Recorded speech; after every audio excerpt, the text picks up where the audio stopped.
Es el de castellano. Sí, también podrías, sí, es verdad, el de castellano sí que lo podrías hacer ya que has venido. Sí, Así que a sí, mí sí, no me mira, mientras importa. tanto yo voy acabando de preparar el resto de la clase, así luego, a ver, 5, el de castellano sí, es el que, sí, incluso si tienes dolor de cabeza, mejor que hagas este, que no es tan, no tendrás que leer tantas cosas. Sí, Entonces, lo podemos hacer 5:15, pues hasta las 6:15, así, 6:15, 6:30. Vale, vale. Pues sí, casi coge de los que te he enviado, sí, pone lengua castellana, simulacro, el que pone lengua castellana, ¿vale? Y ahora, pues sí, sí. una vez lo tengas descargado, me lo dices. Vale, voy a ver si es que el ordenador estaba muy lentito. Sí. Entonces ya nos situaríamos como si estuviéramos ahí en el examen. A Sí, ver. a mí ya me va bien hacerlo también. Sí, sí, sí, ya que estás aquí, pues mira, ya que has venido, tú también aprovecha. Hombre, siempre tenéis que tener un mérito los que venís a clase. Claro que también los otros supongo que si no vienes porque no pueden, ¿no? Pero bueno, ya que estás aquí, pues un poco de premio, digamos, sería pues hacer lo que estaba previsto.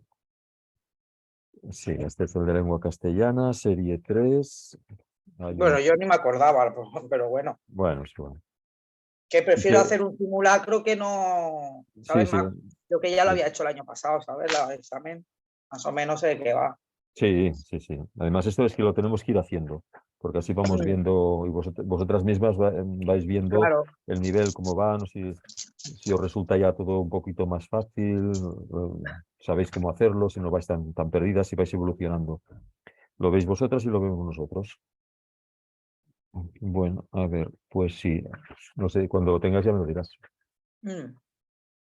Ahora se está cargando. Va, es un pequeño texto de Rosa Montero. Lengua castellana, ¿no? Sí, sí, lengua castellana. El otro es el de comentario que es más largo. Este Vale, es el que más o menos sería sobre una horita. Entonces que nos vale. ponemos y todo, pues hasta las 6:15, así, 6:20. Hay unas preguntas de comprensión lectora al principio, Mm, luego vendría algo de expresión escrita, dos ejercicios, uno vale 1 punto, otro vale 3. El de expresión de comprensión lectora, todos valen 3 puntos, cada pregunta 0,5, pero si alguna se responde mal, 0,16. Esto es decir, si no tenéis ni idea, digamos, no sé, no tengo ni idea antes de hacer la lotería, de poner el que os parece, a ver si hay suerte, vale más no marcar ninguno, porque entonces se descuenta 0,16. Pero ya. si ya veis que sí, que yo creo que tiene que ser este, pues marcadlo, ¿eh? Eso es en el caso de no saber, no tener ni idea. Dices, pues yo no tengo ni idea de cuál de las 4 respuestas va a ser la correcta, no lo sé, voy a apostar. No, no apostéis porque es muy difícil que supierais acertarlo, entonces os descontarían 0,16, vale más dejarlo en blanco. En cambio, los de expresión escrita, pues yo os digo, uno vale 1 punto, el otro vale 3. Aquí sí que hay que vigilar las faltas de ortografía, la redacción, la morfología, la sintaxis, ¿no? Todo lo que pone, porque se descuenta 0,1 por cada falta de este tipo. Y luego está la reflexión lingüística, que tendría un poco que ver con lo que hemos dado hasta ahora. Aquí sería examen completo, no habría suprimido ninguna de las preguntas que hay. Puede ser, yo creo que podríais contestarlas a todas. Ya sabéis, ya veréis que ya lo hemos tocado, el tema este, todos los temas. Y aquí cada pregunta pues vale 0,5. También es lo mismo, si hay alguna respuesta errónea, pues se descuentan 0,16. Lo mismo que os decía antes, si no tenéis ni idea, no juguéis a la lotería, dejarla en blanco. Bueno, pues ya me dirás, Ya, ya estás, pues sí, lo estoy abriendo en un documento Google muy y bien. así te lo mando, ¿no? Vale, vale. Cualquier pregunta ya es como si estuvieras en el examen. En el examen también podéis hacer preguntas. Si no Ya, os lo quieren contestar, os dirán no os lo podemos contestar, pero hay cosas que igual sí que os las pueden decir, ¿no? Ya nos ponemos en situación, yo estoy aquí, al otro lado, vale. y tú vas haciendo y cualquier cosa que me quieras preguntar, me la preguntas. ¿Vale? Mar, abre a ver si es el correo. Pues venga, vamos. Empezaremos a hacer lo mismo. Vale, Vale, lo voy a pues abrir un venga. momentito. Ves, sí.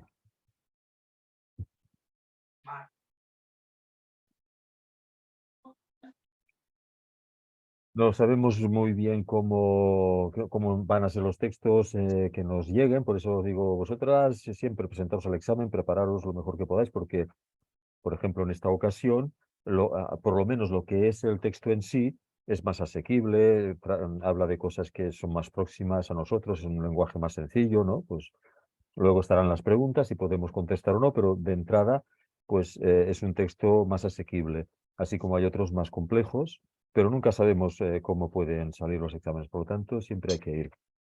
Muy bien, Vanessa, vale, perfecto. Lo de las preguntas de reflexión lingüística, ¿alguna te ha sonado así muy extraña, como diciendo esto no me suena, no me suena de nada? Supongo que no, ¿verdad? Porque en el 3.1 hablaba pues de funciones sintácticas, que es lo que decimos siempre, ¿no? Cuando tenemos que analizar una oración, primero mirar el verbo, luego buscar el sujeto, complemento directo, complemento de oración verbal, hacía referencia a esto. Y la 3.2, pues lo que vimos el otro día de las subordinadas, ¿no? Y Sí, como esa me veis, cuesta un poquillo, ¿eh? Esa he vale, dudado, ¿eh?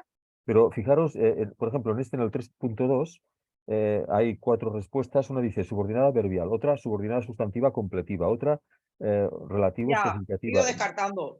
Sí, pero fijaros que aunque pone relativo especificativa explicativa, que lo importante, veis los 3 tipos. Una es subordinada verbial, otra sustantiva y la otra sería de relativo.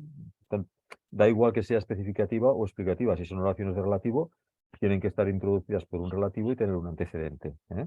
Que sería Ah, el ah, problema, ah, ah. ¿sabes? El problema de cuando nos encontremos con el qué, cuando siempre que una subordinada esté introducida por el qué, es Sí. cuando tenemos la duda, ¿no? Porque claro, el qué puede ser conjunción o pronombre relativo, la misma palabra, no No, sabemos. pero hace referir a las arcas del Estado, entonces refiere a alguien, ¿no? Para ser un Uf, no relativo sé. tiene que tener un antecedente delante, ¿no? O sea, una palabra a la cual sustituya, porque un pronombre quiere decir que sustituya a otra palabra. Y además otra prueba es que lo podéis sustituir por el cual, la cual, los cuales o las cuales, que depende de la palabra que vosotras consideréis que sea el antecedente. Si es una palabra femenina singular, si le ponéis en lugar del que la cual, femenina singular, pues tendría que quedar más o menos bien. Eso es una pequeña pista porque, claro, sí que es un poco difícil cuando nos encontramos con Sí, con un que de estos, distinguir si se trata de un relativo o de una conjunción. Bueno, eso ya lo veremos en las correcciones, ¿no? Pero siempre ya, esto lo digo ahora como una especie de introducción, comentario al examen, porque podía suponer un poco de problema, ¿no? Es el tema del que siempre, y veis como aquí en este caso también han puesto un que en este ejercicio, ¿no? ¿Por qué lo ponen? Porque se produce esta duda, ¿no? Que como ya. puede ser conjunción o puede ser pronombre relativo. Entonces, lo primero de todo es distinguir si es una cosa o lo otra. Siempre empezamos mirando que sea un pronombre relativo, buscando que tenga un antecedente. Si no vemos un antecedente por ahí, entonces ya no es un relativo, introduce una oración. Normalmente son subordinadas sustantivas, porque es una conjunción, ¿eh? Si es conjunción, introducirá una subordinada sustantiva. Si es un pronombre relativo, introducirá una oración subordinada relativo o adjetiva. Ves que aquí no ponía adjetiva, pero es lo mismo, ¿eh? Introduce una oración de relativo, una oración adjetiva. Lo digo porque a veces la terminología que emplean, pues, como os decía también en la última clase, las subordinadas adverbiales a veces no dicen adverbiales, ya dicen directamente una subordinada concesiva o una subordinada condicional. Entonces, claro, tenéis que mirar el listado de las subordinadas adverbiales y ver de qué tipo son, porque igual en algún ejercicio, en algún examen, suprimen la palabra adverbial, van directamente al tipo de adverbial que es, pueden decir una subordinada temporal, una subordinada casual, pero tenéis que saber que todas estas casuales, temporales, consecutivas, concesivas, condicionales, cuando hablen de subordinadas de este tipo, todas son adverbiales, ¿eh? Porque las subordinadas sustantivas no tienen esta denominación. Aquí, por ejemplo, nos pone subordinada sustantiva completiva, porque completa, pero bueno, lo que es importante es que sea una sustantiva. Y luego, si os ponen oraciones de relativo, relativo quiere decir adjetivas o de relativo, adjetivas, ¿eh? Bueno, luego estaba el 3.3, que era una secuencia, supongo que aquí es Sí, ir probando. En este caso sí, solamente eran dos, había que poner 2 palabras o los sintagmas, ¿no? Y bueno, es más fácil que no en esos que hay 4. Luego un sinónimo, ¿vale? Y luego un ejercicio de acentuación y uno de plurales. Bueno, a ver, no era excesivamente... O sea, aquí podíais puntuar bastante entonces, en este ejercicio. Bueno, ya veremos, ¿eh? Cómo habrá ido. Muy bien, Vanessa, por haberlo hecho, por estar aquí, porque claro, tú por lo menos has podido hacer el examen en Sí. directo, presente, ¿no? A ver, el resto, pues, el próximo día tendremos que hacer el de comentario y, bueno, lo que es el examen de castellano. Si me escucháis ahora, bueno, el resto de alumnos, Paqui, Soraya y los demás, el de castellano sí que lo tendréis que hacer en casa, porque el próximo día, claro, ya lo hemos hecho en directo, ¿no?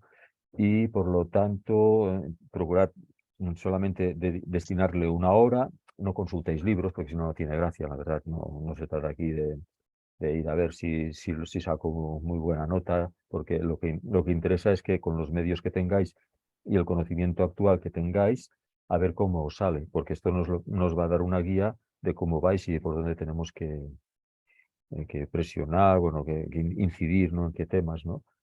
Si cogéis el libro y vais haciendo el examen mirando, pues no tiene gracia, ¿eh? Bueno, vale, pues No, muy bien. yo lo he hecho hasta rápido porque No, había no, muy venido el bien, muy bien. cartero y estaba con las Ah. cartas y No, no, vale, vale. Es que es eso lo que hay que hacer, no hay que engañar a nadie. O sea, lo que sale, sale, es lo que importa, porque ya. cuando vayáis al examen allí tendréis que hacerlo con lo que vosotras sepáis y lo que hayáis aprendido. Y así se aprende mucho en estos exámenes, porque si ves una cosa que dices, ostras, pues aquí Sí. he fallado, luego cuando lo comprobamos, eso seguro que ya se queda en la memoria. Sí, yo prefiero hacer estas cosas que no a Sí, veces. que sí, muy bien. Bueno, pues ahora un poquito, no sé si cómo irás de dolor de cabeza, si estás un poco mejor. ¿Qué va? Estoy igual. Está Para mí mal, que son los cervicales. ostras. Bueno, a ver, yo cuando tú quieras marchar, márchase cuando veas. Yo iré hablando, bueno, comentando un poquito más de la clase. Pero Sí, si yo me marcho, te quedas solo hablando. sí, sí, sí, me quedo solo como, como un loco. Joder, qué No, rabia. no te preocupes, pero ya doy teoría, voy dando un poco de teoría y luego lo miráis, ¿eh? Hablaré un poco más de alguna cosa que no hemos comentado. Lo único que, claro, si estáis vosotras aquí, pues va bien porque hacemos ejercicios, me hacéis preguntas, ¿no? En cambio, de la Sí, otra claro. manera es una clase totalmente teórica, ¿no? Voy poco a poco, voy explicando y no podéis decir nada, es la lástima, ¿no? Pero Mm. bueno, es igual, tú cuando tengas que irte o si ves que no te encuentras muy bien, te vas antes Y y eso que me toma un paracetamol y todo, pero nada. Pero cuando duele, cuesta, ¿no? A veces sí. descansando, igual si esta noche cuando duermas, pues igual ya mañana, al día siguiente te levantas un poco mejor. Mm. Bueno, que farem, es el tiempo también, ¿eh? Porque ahora es tiempo de Sí, el resfriados, tiempo, de ¿cómo estáis gripes. por allí en Lleida? Pues bueno, ahora ha empezado a llover un poco y hace frío. Sí, Sí, que es lo aquí que se dicen está que esta poniendo semana. oscuro también y Sí, frío. sí, esta semana dicen que va a ser la tónica general, ¿no? Lluvias, frío, por la Sí, montaña nieve. Pero bueno, es que es la semana más fría del año. se La ve que semana, sí. la, El la semana miércoles de los dice que barbuts. Sí, sí, la sí, semana de los sí, barbuts, que le dicen los barbuts, porque hay sí, unos cuantos santos que todos llevaban barba. A sí. San Antonio y tal, ¿no? Hay unos cuantos santos que se celebran esta semana, todos con barba, por eso los llaman a los barbudos, y es cuando hace más frío, la semana más fría del año, siempre ha sido esta. Luego ya nada, viene febrero y ya está. Ya estamos otra vez de cara a Sí. la calor. Yo ya mismo voy otra vez para Lleida, Muy bien. ¿Sí? Pero ya a de visita. Balaguer. Muy bien, bien. Pues ya No, te porque mi digo. hijo juega fútbol y la toca la Liga de Lleida. Vale. Sí. Y ya estuve en Alpicat hace poco. Sí. La semana pasada estuve por Igualada Ujú. y ya Ya, dentro de 2 semanas o 3 vamos a Balaguer. ves, así vais rondando, vais Luego a Mollerusa, haciendo país. a una de Sí, esas. vale. Bueno, zonas de clima semejante. Cuando hay niebla en todos estos sitios. Ay, hay mucha boira, no se ve nada. Sí, pero aquí normalmente cuando hace buen tiempo por todos los sitios, aquí hace Sí. niebla y hace frío. Cuando dicen hará frío y un temporal por aquí y por allá, aquí hace mejor tiempo, porque se nos va la niebla y aunque haga frío, si hay sol, es muy diferente. Ya. Y ya te digo, sí, ahora relativamente, bueno, el tiempo, pues mira, sí, un poco de lluvia, un poco de frío, pero bueno, nada comparado como cuando hay niebla. Entonces sí que es bastante Hombre, aquí ha desagradable. hecho sol, hoy. ¿Ves? Y sí, aquí no, aquí ha estado todo el día seminublado y bueno, pues nada, explicaremos un poquito en la página 187, en la página 187 del libro.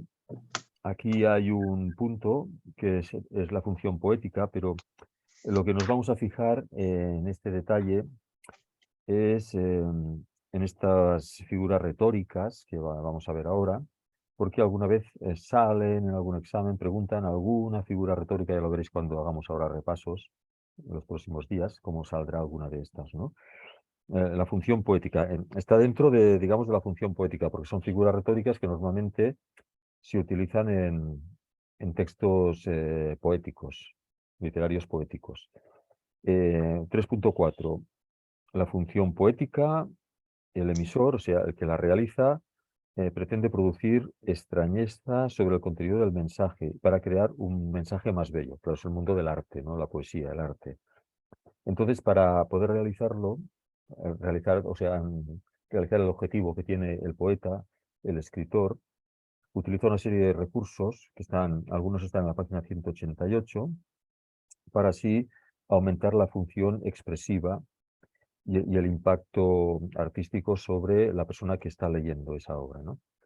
No se limita a una narración objetiva, sino que es el mundo de la subjetividad, de las emociones, ¿no? La poesía, ¿no?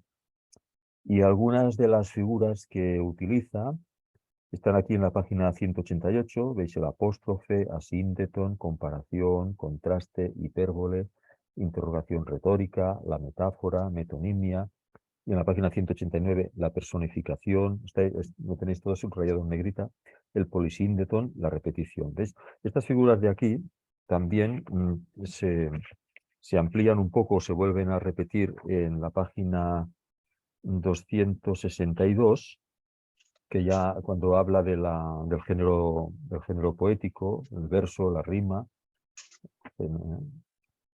las estrofas, que esto no, en géneros literarios, ¿no? Género lírico, no suelen preguntar sobre el género dramático, sobre el género lírico, pero sí las figuras retóricas que las vemos que salen otra vez en la página 262, las mismas que os he dicho antes de la página 188 189, adaptadas a lo que es ya la poesía, en versos, unos versos, ¿no? 262, 63, 64, 65. Sí que conviene un poco mirarlas, sobre todo algunas de ellas, que son las que pueden salir más. Si nos vamos, las miraremos lo de las que salen en la página 188 189 y luego a partir de la 262 hasta 265, que son más o menos las mismas, igual hay alguna otra, y vamos a verlas un poquito, ¿no? Página 188 tenemos lo que es la apóstrofe. Estos son figuras retóricas, o sea, recursos expresivos, ¿eh? Este recurso que vemos ahora veremos de qué se trata, pues se llama apóstrofe. Es cuando nos dirigimos a un personaje real o imaginario, o incluso a objetos o ciudades, como en este caso. No es como si nos dirigiéramos a alguien que estuviera allí pero que no está, ¿no? París, ciudad eterna, ¿no? Es como si llamáramos, la nombráramos, la llamáramos, quisiéramos que nos contestara o que nos escuchara, ¿no? Cuando en realidad no lo puede hacer, ¿no? Pero es un recurso literario expresivo. Esto se llama apóstrofe. París, ciudad eterna, pronto estaré allí contigo. Es como si fuera una persona, pues es este tipo de recurso. En la página 262 vamos a ver si vemos algún otro ejemplo que nos puede... Porque, ya ver, esto no hay que confundirlo con otro recurso que es la personificación, que suele salir, de la personificación es más habitual que la apóstrofe en los exámenes, ¿eh? Página 189. La personificación es atribuir cualidades humanas a animales o a objetos. Es atribuirle cualidades humanas. Pero no es lo mismo que la apóstrofe, ¿eh? Aunque aquí dice París, ciudad eterna, es como si la llamara, ¿no? En cambio, la personificación es cuando ya a un objeto o a un animal se le atribuyen cualidades humanas. Por ejemplo, el río pensaba mientras sus aguas se venían al mar, ¿no? El río pensaba, una cualidad humana se le atribuye a un río. a un fenómeno natural, ¿no? A un accidente geográfico. Entonces esto es una personificación. O si dijera, no sé, el gato parecía que riera de alegría, no lo invento, ¿no? O sea, atribuir cualidades propiamente humanas que se consideran que son exclusivas del ser humano a animales u objetos. Esto es la personificación. Ya que estamos con este ejemplo, en la página 265 tenemos otro ejemplo de personificación y nos dice lo mismo, ¿veis? Consiste en atribuir cualidades humanas a seres abstractos o inanimados, incluso abstractos, ¿eh? Por ejemplo, dijo la zorra al gusto, después de olerlo, tu cabeza es hermosa. O sea, le dijo la zorra al gusto, habló, ¿no? Claro, esto es una fábula que le han atribuido una cualidad humana, una facultad humana a un animal, en este caso la zorra. Esto se llama personificación, si os sale por algún sitio. Si ahora, por ejemplo, el gusto le contestara, el gusto le respondió, ¿no? Pues sería lo mismo, ¿no? Le atribuiríamos facultades humanas a una escultura que no puede hablar, ¿no? Esto es personificación. Y el apóstrofe lo tenemos también, creo, aquí en la página 263. Consiste en invocar a seres reales o inanimados. Abenamar, moro de la morería, ¿no? Bueno, sí, es como si estuviera allí, pero no está, ¿no? Es un recurso, no es que esté delante el Abenamar, sino que se le llama como si fuera a escucharnos, a lo mejor el personaje ya está muerto, ¿no? Esto se llama apóstrofe, parecido a lo que hemos visto antes, París, ciudad eterna, pronto estaré ahí contigo, ¿no? Hablas con una ciudad. Pues esto se llama apóstrofe. Luego tenemos otra figura, el asíndeton. Tampoco es muy habitual que salgan los exámenes. Es omitir las conjunciones en una enumeración. Cuando hay una enumeración, normalmente la última palabra o el último sintagma de la enumeración lleva una conjunción, ¿no? Corrían los días, los meses y los años. Pues el asíndeton es suprimir esta conjunción. Corrían los días, los meses, los años. Aquí han suprimido la última conjunción. Esto se llama asíndeton. No sé si está también en la otra parte del libro. Esta no, creo que no está, ¿no? Aquí no. La asíndeton no solamente sale en la página 188. Lo contrario de asíndeton lo tendríamos en la página 189, pone polisíndeton. ¿Veis aquí? Asíndeton, la A es que no hay, ¿no? La A es no hay síndeton. Polisíndeton, que hay muchas. Es al revés. En lugar de poner comas y no poner conjunciones, aquí se le ponen conjunciones. Corrían los minutos y los días y los meses y los años. Repite la conjunción. Es como si en el ejemplo anterior hubieran puesto corrían los días y los meses y los años. Poner más conjunciones de las que se han de poner, según las normas ortográficas. Pues esto es polisíndeton, ¿vale? Poner más conjunciones de las que se tienen que poner. Asíndeton, lo contrario, poner menos de las que tendríais que poner en las enumeraciones. Luego tenemos la comparación. Esta ya es un poco más importante. Como dice la palabra, este recurso estilístico es comparar una cosa con la otra, con la que guarda cierto parecido. Y siempre tiene que aparecer la palabra, la conjunción comparativa como. El sol lucía como un infierno de luz. Ha comparado el sol con el infierno, ¿no? Un infierno de luz. Pero ha puesto el como, ¿eh? La comparación tiene que estar el como. Lo tenemos aquí en la página 263 también, nos vuelve a salir. Símil o comparación. Símil es un sinónimo, es lo mismo, ¿eh? Símil o comparación. Se da cuando establecemos una comparación entre un término real y una imagen. Bueno, aquí nos dice un término real y una imagen. Vale. ¿Cuánta nota dormía en sus cuerdas como el pájaro en las ramas? Bueno, es una comparación también, ¿eh? Pero siempre que se comparan dos cosas, lo que pasa es que sí que una de las dos pues puede que sea una imagen, como antes, en el otro ejemplo que decía el sol lucía, esto es una imagen real, como un infierno de luz. Claro, esto ya es una imagen, ¿no? Un infierno de luz no es un objeto real. Sería quizá la explicación más precisa, ¿no? Comparar un término real con una imagen, pero siempre con la conjunción comparativa como, ¿eh? Aquí ya lo veis en la página 263, es igual, ¿eh? ¿Cuánta nota dormía en sus cuerdas? Como el pájaro en las ramas. Vale, esta es una comparación. La comparación es importante relacionarla con la metáfora, porque aunque se asemeja, no es lo mismo. Y metáfora sí que sale mucho. Además, la habréis oído muchas veces, la palabra metáfora. Esto es una metáfora, metáfora, sí.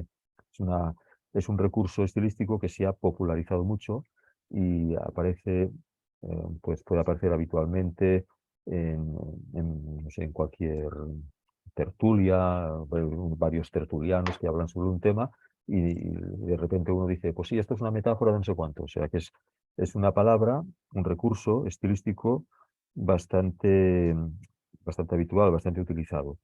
Y como tal, pues puede salir en los exámenes.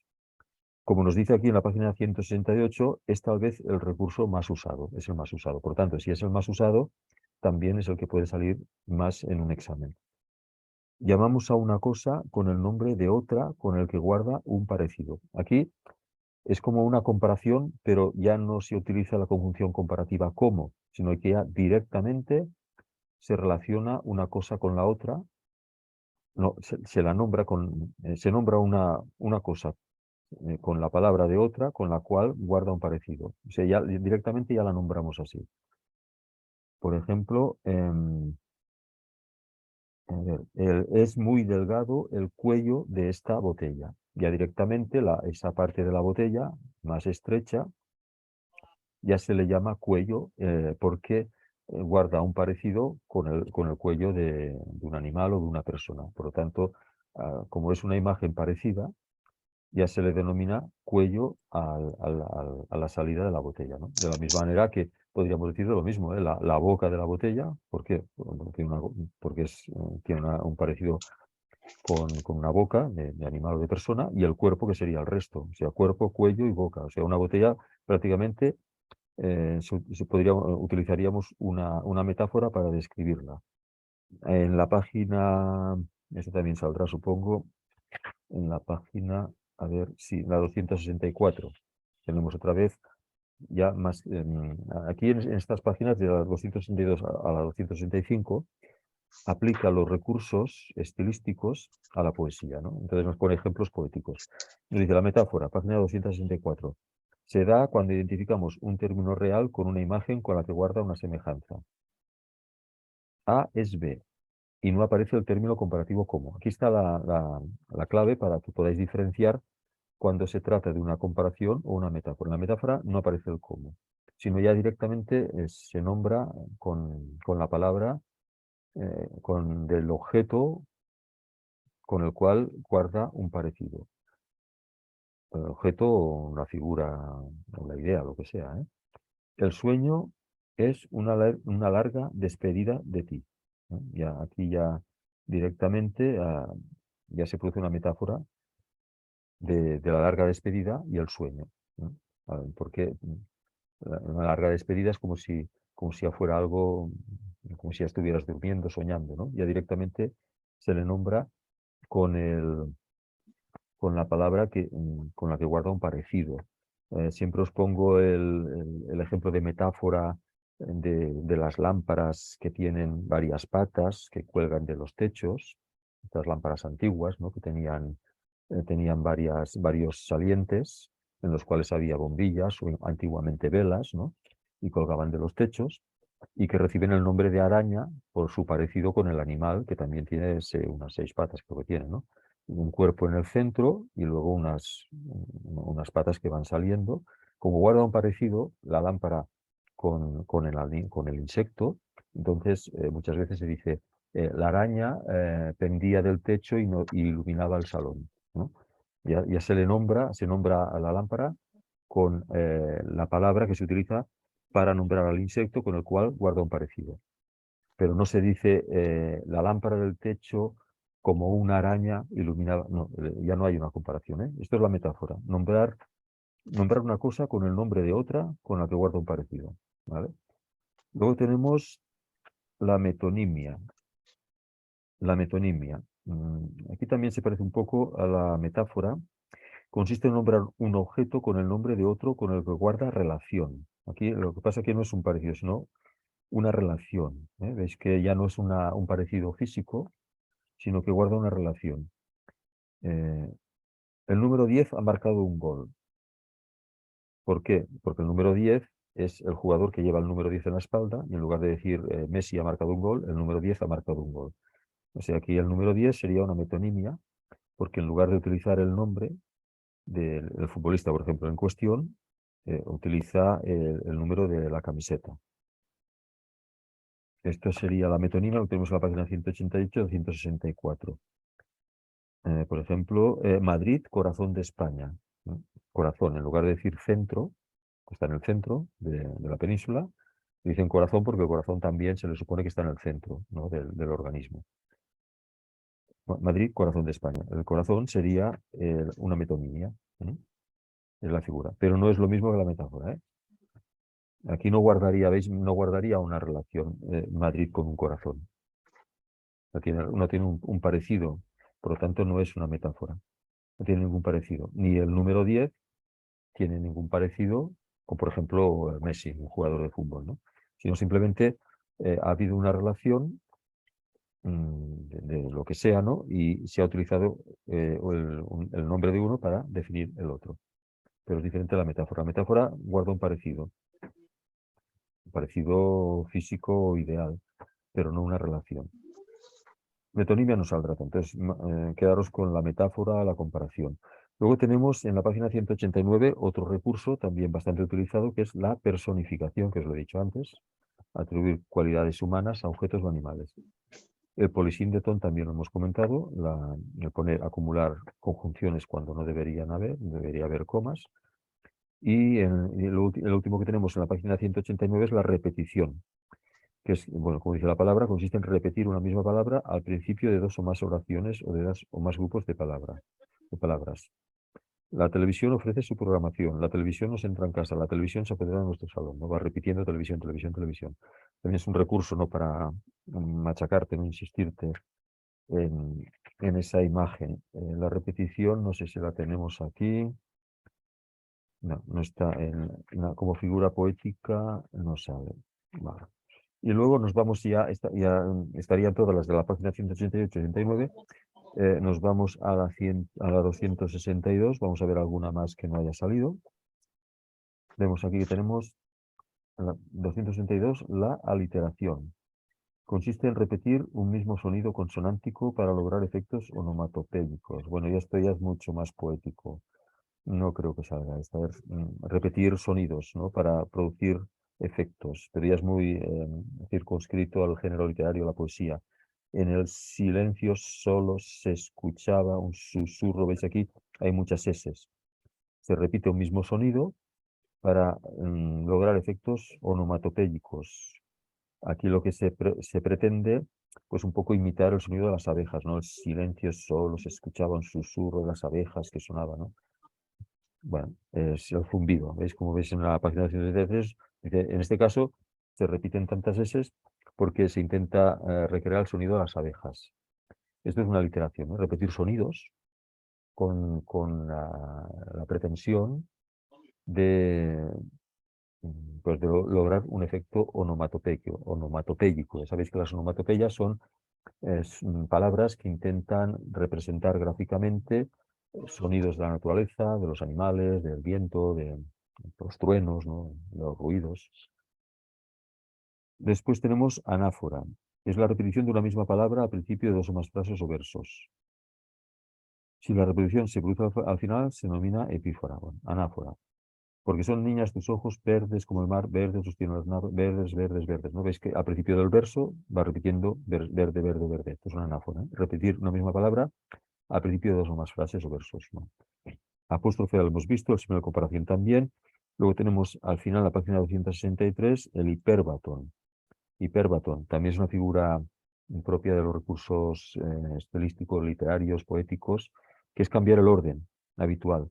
Muchas veces, ya habéis visto que comentamos que cuando os encontréis oraciones para analizar en los exámenes, a veces cambian el orden natural, pero eso no lo hacen para producir un efecto estético, sino para dificultar la resolución del problema en sí. Lo hacen para que penséis, para que no os guiéis que el sujeto tiene que estar al principio de la frase, luego el verbo y luego los complementos, sino que lo busquéis, sepáis buscarlo, como hemos visto, ¿no?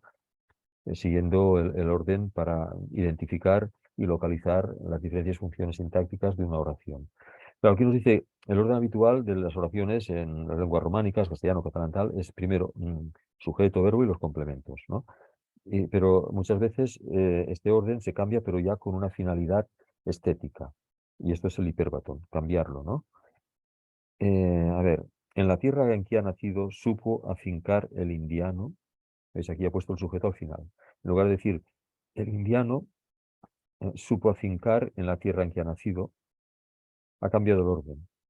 Ha puesto el sujeto al final de todo cuando tendría que ser al principio. En este caso no se hace en las poesías para dificultar la comprensión del texto, sino para aumentar la expresividad y el efecto que pretende el poeta conseguir sobre el lector. Y esto se llama hiperbatón, ¿eh? En la página 234 tenemos la hipérbole, también es una figura bastante conocida, que es una exageración, cuando exageramos algo, ¿eh? Es una hipérbole. Pasados algunos meses, la madre murió de pena. No es que tuviera que morir, ¿eh? Pero ya es como si estuviera tan triste, que es como si muriera, ¿no? Se exagera. No en este caso, si se ha utilizado este ejemplo, no es porque se muriera de verdad, sino que estaba tan triste que es como si se muriera. Es una exageración. Una hipérbole siempre exagera algo. Esta palabra, esta figura retórica, siempre hace referencia a la exageración. Luego tenemos la interrogación retórica, que es cuando se pregunta algo, pero ya se sabe la respuesta, simplemente es para enfatizar, para hacer más expresiva esa pregunta. ¿Serás amor un largo adiós que no se acaba? Dice, esta pregunta no se hace para recibir una respuesta, sino para afirmar con mayor fuerza aquello que decimos. Por eso se llama interrogación retórica. La retórica muchas veces se emplea en el sentido de que no es necesario hacer eh, cuando a alguien se le dice es que tienes mucha retórica, ¿no? Como diciendo, hablas mucho, pero en realidad no estás diciendo nada nuevo. Pues aquí es lo mismo. Perdón, una interrogación retórica, pues que no se hace esta pregunta para recibir una respuesta, sino para enfatizar lo que ya se dice. La lítote, estas os la digo, las que son más importantes ya os las voy comentando. No creo, el lítote no creo que salga. En afirmar algo negando lo contrario. Él no tiene un pelo de tonto. Claro, entonces, en lugar de decir es inteligente, dices él no tiene un pelo de tonto. Se dice lo mismo, pero en sentido negativo. Esto es lítote. La metáfora la hemos visto, metonimia también. La paradoja. Paradoja también es importante. También es una figura retórica bastante usual, que suele salir, la oiréis, es relacionar dos palabras en apariencia contradictorias para dar mayor fuerza a las ideas expresadas. Vivo sin vivir. Esta es una paradoja, ¿no? Vivo sin vivir en mí. No puedes vivir sin vivir, pero al utilizar este recurso, las paradojas son cosas contrarias, una idea contraria a otra, y van juntas. En este caso se hace para aumentar la expresividad. Muero porque no muero. Muero porque no muero. Si mueres, mueres, si no, no mueres, ¿no? Es una paradoja. No puedes decir que no te mueres si dices que te mueres. Paradoja es esto, ¿eh? Unas ideas juntas que tienen significado contrario, pero que en los textos literarios se utilizan para enfatizar, para dar más expresividad. Personificación lo hemos visto y polisimbetón también. Y lo contrario de la simbetón. Vale. Esto hay que tenerlo en cuenta porque puede salir alguna de estas figuras. ¿Qué recurso literario ha utilizado el autor en esta frase, no? O, no sé, sí, algún ejemplo de estos ya veréis cómo cuando hagamos ejercicios va a salir. Vale. A ver, ¿qué teníamos por aquí? Bueno, ahora, no sé, Vanessa, si ya casi son las 7 y tienes que ir, ya descansaríamos un poco, haríamos un pequeño alto y luego ya continuaré, grabaré una clase teórica y bueno, la veis, ¿no? Que también nos interesa. ¿Vale, Vanessa? ¿Sí? Sí, Joan, yo Bien. preferiría verla después porque me Sí, duele un sí, montón no, la no, no, cabeza. ya está, sí, tú ahora sí tenías que terminar ahora, pues mira, ya, ahora vamos a cerrar un poquito, 10 minutitos y tú ya te vas y bueno, luego lo miras, ¿eh? Y nada, y el Sí, miércoles a ver si estás mejor y hacemos el de catalán, hacemos todos sí, aquí. o me estoy poniendo mala o son las cervicales, no sé. Bueno, pues si no al médico, a ver si que te mire a veces las Al médico, yo no voy posturas. al médico, vamos, ni Sí. que me estiren de los pelos. Yo ahora me medico y me voy a dormir. Fíjate, hago Vale, la cena y me voy a dormir. muy bien, Vanessa. Pues venga, pues a descansar y a ver si mañana estás mejor.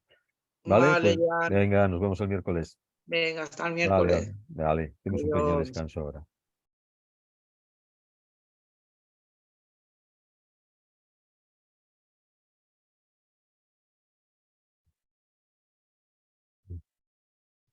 Bueno, vamos a repasar un poco el tema de la acentuación, porque hay algunos aspectos están un poco complejos y ahora los veremos con detenimiento. Y así nos aseguramos, pues, uno de los aspectos de los errores ortográficos que pueden ser más usuales en los exámenes, y pensad que en todos ellos, os pueden descontar 0,1 puntos por cada falta de ortografía, acentos incluidos. En la página 363, haremos un pequeño repaso, ¿no? Nos habla de la sílaba, ¿vale? Vemos que hay un núcleo vocálico, y luego tenemos pues otras letras que se agrupan alrededor de este núcleo. Según el número de sílabas que tiene una palabra, pues pueden ser monosílabas, una sílaba, bisílabas, dos, tesílabas, tres, tetrasílabas o pentasílabas. El acento de intensidad, punto 2, página 363. Siempre tenemos que ver que el acento de intensidad recaerá sobre aquella sílaba que pronunciamos con mayor fuerza, y es importante saber distinguirlo tanto en castellano como en catalán, qué sílaba es aquella sobre la que recae la mayor intensidad de pronunciación. A veces hay algunas palabras que resultan un poco difíciles de poder discernir cuál es la sílaba tónica, aquella sobre la que recae la intensidad cuando la pronunciamos, y por eso siempre hacemos este ejercicio de separar las sílabas correctamente de la palabra y ir intensificando cada una de ellas hasta que podamos determinar cuál es la que nos suena mejor, porque así como es importante la memoria visual para evitar hacer faltas de ortografía, también es importante la memoria fonética, que nos la da la experiencia, el escuchar a otras personas, sobre todo cuando veamos programas, escuchemos programas por la radio, la televisión, por internet, viendo hablar a personas que tengan un cierto nivel cultural, ¿no? Entonces aprenderemos también, memorizaremos fonéticamente el uso correcto de las palabras. Pensad que hay personas que en uso coloquial no las pronuncian bien. Tenemos por ejemplo, esto se produce en algunas personas, a ver, no en todas, ¿no? Pero de Aragón, ¿no? Que suelen eh, hacer las palabras, muchas palabras que son agudas, las pronuncian como llanas. Lo he observado, ¿no? En bastantes personas de la comunidad aragonesa, bueno, algunas, ¿no? Que pronuncian incorrectamente la sílaba tónica, no la sitúan en el lugar que es idóneo y que es el correcto de la palabra.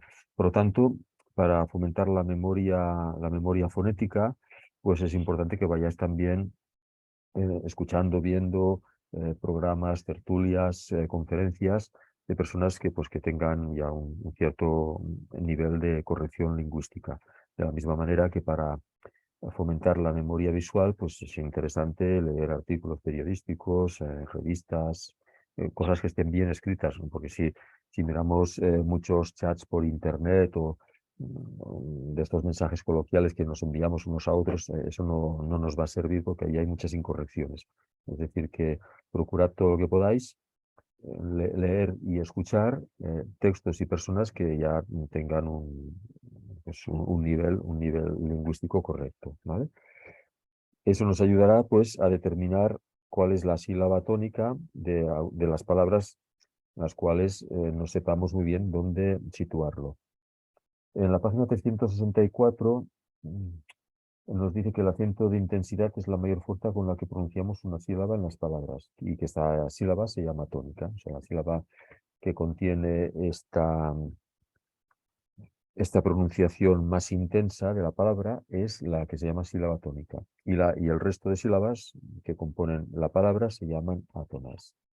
Según el acento de intensidad, es decir, una vez que determinemos cuál de las sílabas es la tónica, es decir, aquella que tiene la pronunciación más intensa, la sílaba donde hacemos la carga de intensidad, según dónde esté situada en la palabra, si al final, en medio o al principio, bueno, ya iremos contando, ¿no? Depende de las sílabas que tenga, pues serán agudas cuando la sílaba tónica sea la última, llana es la penúltima, esdrújula la antepenúltima y sobresdrújulas antes de la antepenúltima. ¿Vale? Porque es interesante, ya sabéis, lo hemos repetido más veces, pero hacemos un repaso, porque así, una vez determinada qué tipo de palabra es según el acento de intensidad, podremos definir dónde, si la acentuamos o no, si le ponemos el acento ortográfico, es decir, aquel acento físico, literal, que está escrito, ¿no? Una cosa es la sílaba, como la pronunciamos con intensidad, y otra cuando la vamos a escribir, dónde le ponemos el acento. La tilde es el signo ortográfico que representa el acento, la intensidad de la sílaba de algunas palabras.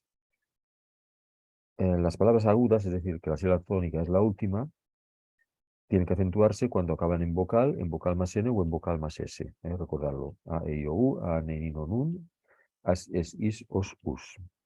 Las llanas cuando no acaban en cualquiera de las terminaciones anteriores. Las esdrújulas se acentúan siempre y las sobresdrújulas también. ¿Vale? Hay alguna excepción, las palabras monosílabas, esta regla se aplica a cualquier palabra. Por ejemplo, verás lleva tilde porque es aguda, hábil lleva tilde porque es llana y música porque es esdrújula. Las palabras monosílabas normalmente no se acentúan, las que tienen una sola sílaba.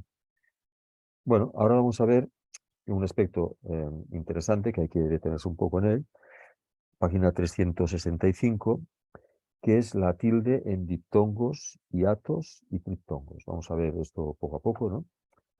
Nos dice, para comprender estos conceptos, tienes que saber que hay dos tipos de vocales, las abiertas, A, E, O, y las cerradas, I, U. ¿Vale?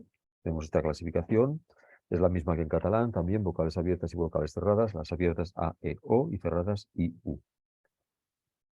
El núcleo de la sílaba está formado por una vocal. A veces aparece en la escritura dos o más vocales juntas. Entonces es cuando tenemos que determinar si las pronunciamos en la misma sílaba o si no las pronunciamos en la misma sílaba, si son diptongos, triptongos. Es cuando nos vemos en esta tesitura. ¿Qué es un diptongo? La articulación de dos vocales en una misma sílaba. Es decir, cuando nos encontramos dos vocales seguidas y las tenemos que pronunciar en una misma sílaba. Pero no todos los casos en los que nos encontremos dos vocales seguidas las tendremos que pronunciar en una misma sílaba, es decir, que no tienen por qué ser diptongo. Cuando las tenemos que pronunciar juntas, es decir, cuando hay un diptongo si nos encontramos dos vocales juntas, pues cuando haya la primera una vocal abierta y luego venga una cerrada, o una vocal cerrada y una vocal abierta, es decir, en los dos casos, A, I y A, da igual, Cuando nos encontremos dos vocales juntas y la primera es abierta, la segunda es cerrada, o la primera es cerrada, la segunda es abierta, se tiene que pronunciar en la misma sílaba y es un diptongo. Y también cuando nos encontremos dos cerradas juntas.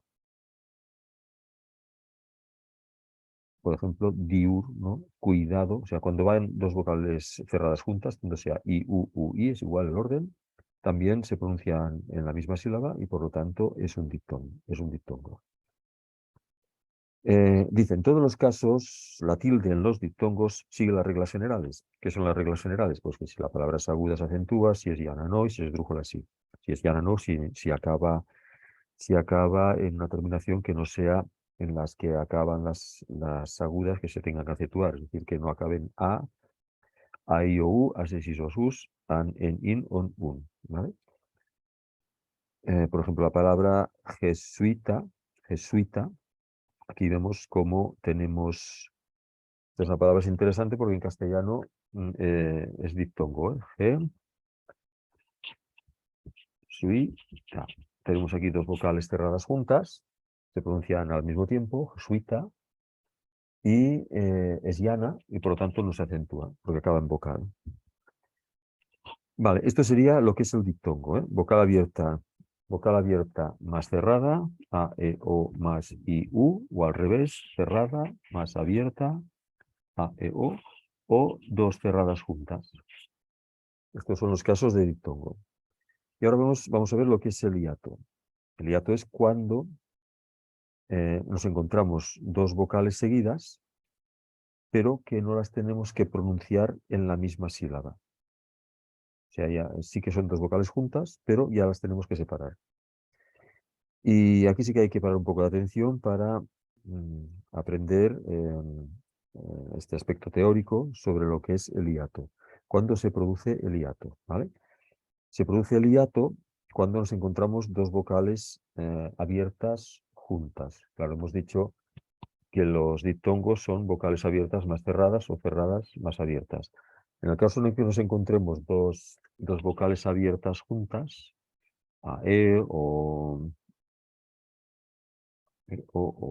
a, yo qué sé, o e, o, cuando nos encontremos en estos casos dos vocales abiertas juntas, no las tenemos que pronunciar en la misma sílaba, sino que las tenemos que separar. Por ejemplo, alcohol, toalla, separamos, ¿eh? Las reglas generales se aplican aquí. Es decir, si esta nueva palabra tiene que acentuarse siguiendo la norma general, pues la acentuamos y si no, no. Por ejemplo, toalla no se acentuaría porque es llana. En cambio, caótico, veis aquí,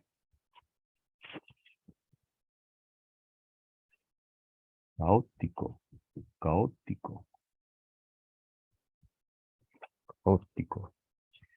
caótico, es esdrújula, ¿no? Por lo tanto, la tenemos que acentuar, ¿eh? Sigue las normas generales. Aquí hay un hiato, dos palabras, hay dos vocales abiertas juntas, se separan, no se pronuncian en la misma sílaba, no es un diptongo, y se acentúa porque la palabra es esdrújula. Vale. Esto sería el primer caso de hiato, es decir, cuando nos encontremos dos vocales juntas que no forman diptongo y las tenemos que separar. Y luego viene la que es más interesante, en el sentido que es un poco más peliaguda, ¿no? Y la que tenemos que recordar mejor, que es cuando nos encontremos una vocal abierta y una vocal cerrada tónica. Fijaros que una vocal abierta y una vocal cerrada, en teoría, formarían diptongo, lo hemos visto antes. Pero aquí nos dice que la vocal cerrada es, la vocal cerrada es tónica, o sea, es fuerte. Es fuerte. O sea que el acento de intensidad tendría que recaer en la vocal cerrada, ¿vale? O al revés, ¿eh? O al revés, si nos encontramos primero una vocal cerrada tónica también y luego una vocal abierta, también tendremos que separar las vocales. Es decir, que aquí no se cumplirá la norma general de que vocal abierta más vocal cerrada o vocal cerrada más vocal abierta forman diptongo. En este caso no, pero ¿por qué? Porque la vocal cerrada es fuerte, es tónica. Vamos a ver un ejemplo. Por ejemplo, caída. Tenemos caída. ¿Veis cómo el acento, la intensidad recae sobre la I? Caída. Por este caso, aunque sea una A y una I, que sería vocal abierta más vocal cerrada, las tenemos que separar. Caída. Esta es la sílaba tónica, digamos, ¿no? Caída. Si siguiéramos la norma general, no la tendríamos que acentuar, porque es una palabra llana acabada en vocal. Pero en este caso no se cumplen las normas, las reglas generales. Fijaros, en este caso no se cumplen las reglas generales y siempre tenemos que acentuar esta vocal cerrada tónica, caída. Lo veis así, ¿eh? De la misma manera sería al revés. Nos encontramos con una palabra, por ejemplo, María. ¿Veis aquí María? ¿Veis cómo la I es la que tiene más fuerza? Por lo tanto, la I y la A también se separan. María. Quedaría la I junto con la R. Y aunque es una vocal cerrada y una vocal abierta, como la cerrada es tónica, es fuerte, no forma diptongo, se produce un diptongo, se produce un hiato. Y además hay que acentuarla. Aunque sea una palabra acabada en vocal, hay sí, vocal, una palabra tónica, llana, acabada en vocal, que si fuera llana, acabada en vocal, no la tendríamos que acentuar, sí que se acentúa, pero por ese detalle, porque la vocal cerrada es tónica. Esto recordarlo, ¿eh? Y siempre hay que poner tilde, aunque no se cumplan las reglas generales. Estos son los dos casos que hay de hiato. Lo tenéis aquí en la página 365, hay que repasarlo porque en caso de duda, pues hay que recordar la teoría para poder solucionarlo correctamente. Si nos vamos luego a la página 366, nos habla del triptongo. Como dice la palabra, son 3 vocales que se pronuncian en una sola sílaba, ¿vale? Tenemos 3 vocales juntas. Pero bueno, para que se produzca el triptongo, para que podamos decir que hay un triptongo, es decir, que 3 vocales se pronuncien en un solo golpe de voz, formen parte de la misma sílaba, se tiene que cumplir que de las 3, la vocal central sea una vocal abierta, es decir, A, E o O. Y las de fuera siempre han de ser cerradas. Y además, que la intensidad de la voz, de la pronunciación, recaiga sobre esta vocal central abierta, ¿vale? Por ejemplo, tenemos aquí averiguéis, A, B, I, guéis, averigüéis, ¿vale? Lleva diéresis porque para marcar la U, ¿vale? Averigüéis. Aquí tenemos esta U, E, I. Se cumple la norma, una cerrada, cerrada, la de dentro es abierta y además recibe la fuerza de la pronunciación, averigüéis. Y por lo tanto la tenemos que acentuar, ¿eh? Tenemos que acentuar la I, averigüéis, ways. Aquí, bueno, sería palabra aguda, o sea, seguiría la norma, estaría bien, ¿no? Acaba en vocal más S, habría que acentuarla. O bien, otro ejemplo, apaciguáis. A, pa, ri, guáis. Nos encontramos con lo mismo, ¿eh? Una U, una A, una I. Tenemos aquí en el centro la vocal abierta, cerrada, cerrada, y en el centro abierta. También lo acentuamos. Averiguáis, porque para que se produzca el triptongo, pues tiene que suceder esto, 3 vocales juntas, las 2 de fuera cerradas, la del medio abierta y esta la que tiene más intensidad. Y la tilde, o sea, en este caso, siempre sigue las reglas generales, es decir, la acentuamos porque es una palabra aguda terminada en vocal más S. En cambio, si nos encontramos 3 vocales juntas, aunque la del medio sea una vocal abierta y las 2 de fuera cerradas, si la intensidad no recae sobre la vocal central, la abierta, ya no hay un triptongo. Es un ejemplo, es lo mismo, pero la pronunciación, la fuerza de la pronunciación ya no recae sobre la vocal abierta, sino sobre una de las 2 cerradas que están fuera, ¿no? Abríais. Vamos a ver esta palabra, pondremos en rojo para que sea mejor. Abríais.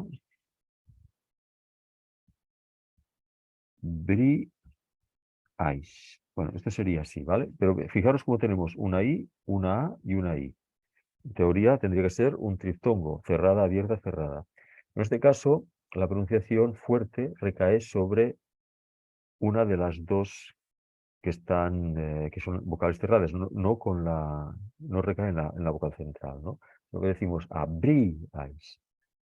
Como el acento fonético recae sobre una vocal cerrada, ya no se considera que hay un triptongo. ¿Veis la diferencia? Para que haya triptongo, siempre tiene que haber, siempre el acento, la pronunciación fuerte, tiene que recaer sobre la vocal central abierta.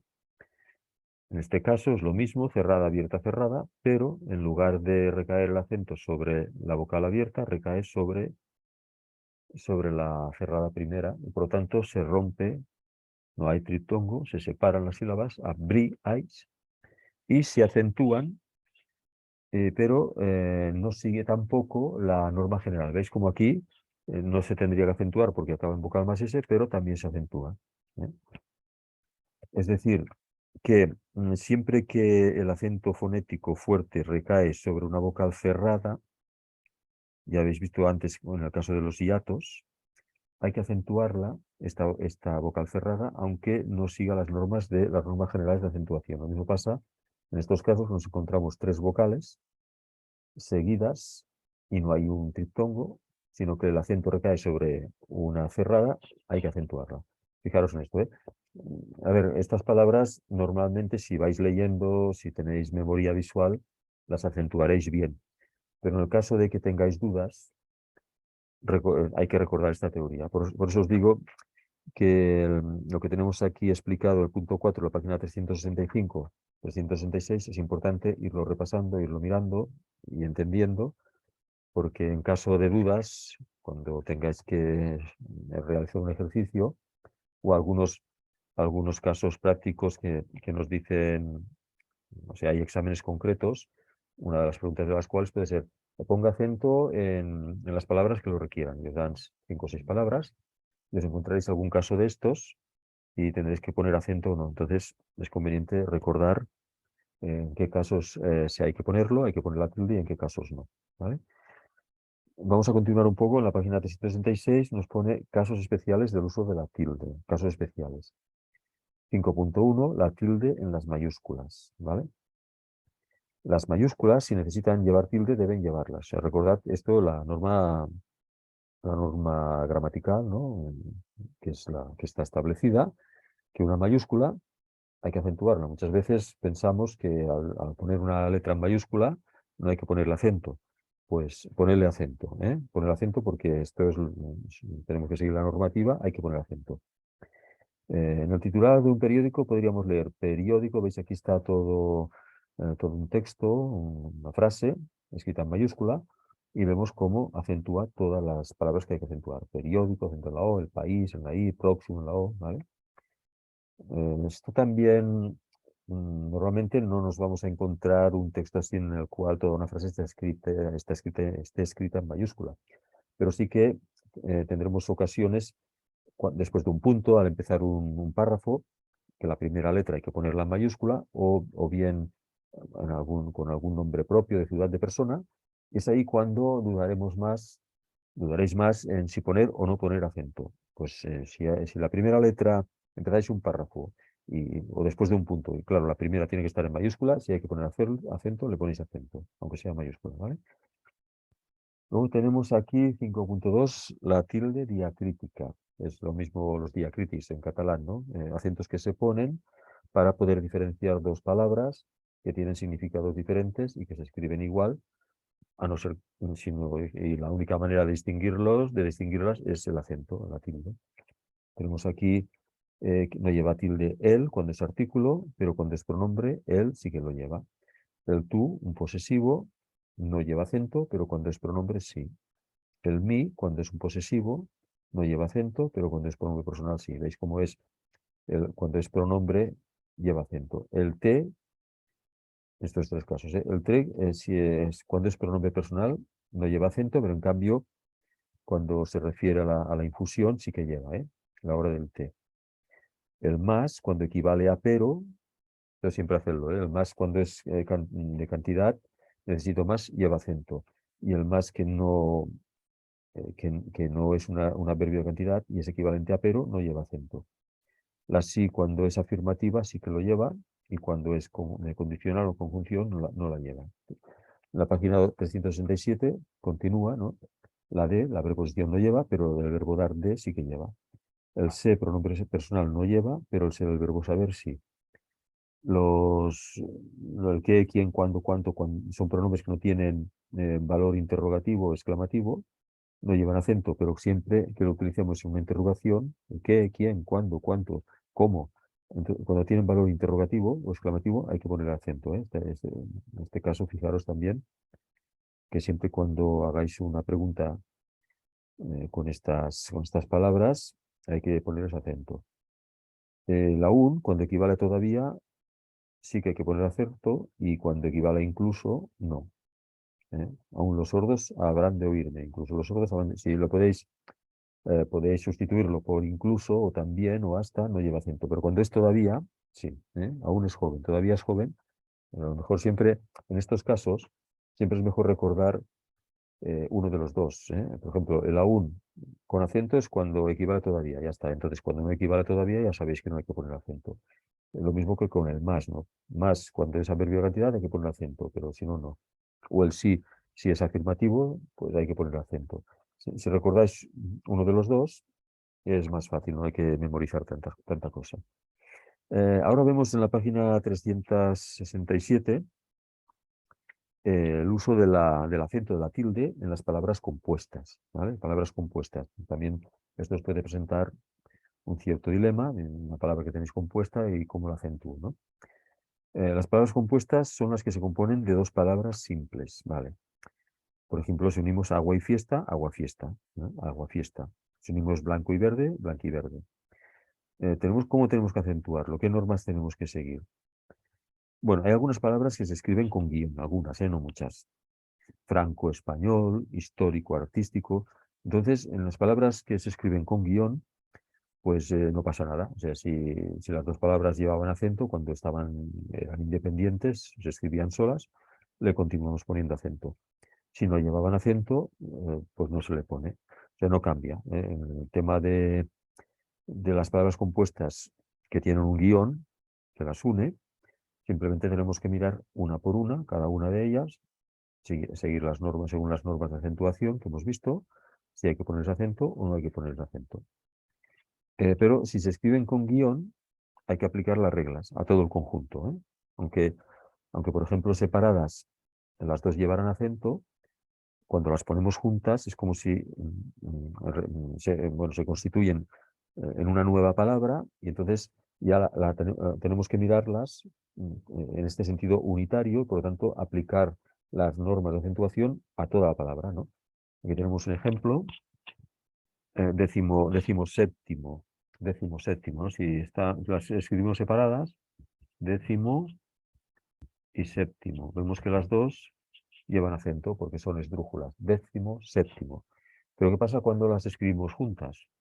Décimo, séptimo. Entonces hay que buscar en toda la palabra aquella sílaba que es la fuerte, ¿no? Décimo, séptimo. Vemos que la fuerte es esta. Décimo, séptimo. Séptimo. Por tanto, es una palabra esdrújula y la acentuamos. Décimo, séptimo. Es decir, el décimo ya ha perdido el acento, ¿vale? Se constituye, o sea, la tenemos que ver como una palabra unitaria. Ya no son dos por separado, sino que es una junta, ¿vale? Y luego tenemos en el 5.4 el acento en los adverbios que acaban en mente, ¿vale? Tenemos muchos adverbios, ya sabéis que los adverbios acabados en mente se forman a partir de adjetivos a los cuales se les añade esta terminación, ¿vale? Y entonces lo que era originalmente un adjetivo se convierte en un adverbio. Amable, adjetivo; amablemente, adverbio. La terminación o sufijo mente sirve para construir adverbios de modo, a partir de adjetivos. Vemos aquí en el ejemplo. El adjetivo amable se obtiene el adverbio amablemente. Si el adjetivo tiene femenino, se toma la forma femenina del adjetivo. Desesperado, desesperadamente. O sea, si tiene forma femenina, para construir el adverbio tomamos la femenina, ¿eh? No decimos desesperadamente, sino desesperadamente.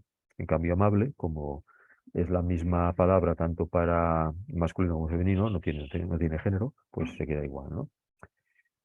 Bueno, aquí nos dice, si el adjetivo lleva tilde sin la terminación, la llevará al formar el adverbio. O sea, si llevara ya el acento, aunque originalmente lo conservaría, ¿eh? Y si no lo lleva, si no la lleva, no debe llevarla, aunque la palabra sea esdrújula. Vemos, por ejemplo, la palabra cortés, ¿no? El adjetivo cortés, vemos que lleva acento, cortés, porque es aguda, acaba en vocal más S, ¿vale? No tiene femenino, por tanto, si queremos construir el adverbio poniéndole mente, cogeremos el mismo adjetivo en la misma forma. Cortésmente. Entonces, ¿qué pasa con el acento? Pues continúa conservando el que tenía, ¿eh? O sea, es decir, los adverbios acabados en mente, si tenían, cuando eran adjetivos, tenían acento, lo conservan. Si no lo tenían, no lo van a tener, ¿no? Tenemos generoso, generoso. Aquí no hay adjetivo, generoso, porque es llana, acaba en vocal. Hacemos el adverbio, como tiene forma femenina, pues generosamente, pues tampoco le ponemos ningún acento, generosamente, ¿no? Generosamente. Lo dejamos igual, ¿eh? Sagaz no lleva acento, por lo tanto tampoco le pondremos acento cuando construyamos el adverbio. Sagaz es aguda, terminada en Z, por lo tanto no lleva acento. Sagazmente. Es decir, aunque la palabra sagazmente sea esdrújula, sagazmente, ¿no? ¿Lo veis? No le ponemos acento aunque sea esdrújula. Recordad esto, ¿eh? Los adverbios acabados en mente llevan acento si originalmente de la palabra de la que se derivan llevaba acento. Si no, no lo llevan. Bueno, es importante esto ir repasándolo, el tema de la acentuación, para aclarar dudas, ya iremos viendo más. Y bueno, de momento lo dejaremos aquí. A ver, el próximo miércoles haremos el examen de catalán, supongo que estaréis ya y estaréis aquí, las que no habíais asistido hoy, y los demás procurad hacerlo y me lo enviáis como en otras ocasiones, y el de comentario de texto lo dejaremos para el lunes. De todas maneras, si estáis viendo la clase, el resto de alumnos que no hayáis hecho el examen de lengua castellana que os he enviado hoy, el de lengua castellana, este sí que lo tendríais que hacer y enviármelo, porque el lunes no lo haremos ya, porque ya ha habido un alumno que sí que lo ha hecho hoy y no lo haríamos otra vez, ¿no? Por lo tanto, descargaros el texto de lengua castellana, el examen de lengua castellana, no el de comentarios, sino el de lengua castellana. Lo hacéis, le dedicáis más o menos una hora, hacerlo sin consultar nada, ya os lo digo, porque aquí de lo que se trata es de ver el nivel en el que estáis real, para así poder encarar los ejercicios y la teoría que tenemos que hacer, porque claro, yo veo que todos falláis en un aspecto, hay algunos temas que están ya que son más pobres de resultados, pues vamos a incidir más allí. Pero si hacéis consultas y os sale el examen muy bien, pero porque habéis consultado muchas cosas, pues no tendremos una orientación. Bueno, de acuerdo, pues lo dejamos aquí. Ya os digo, los que no hayáis hecho el examen de lengua castellana, procurad hacerlo, me lo enviáis este fin de semana, yo lo corrijo, tenemos una orientación. El miércoles haremos el de lengua catalana, que os lo enviaré el mismo miércoles, y el lunes siguiente, que viene, haremos el de comentario de texto. Pues ahí lo dejamos aquí y venga, nos vemos el miércoles. Hasta ahora.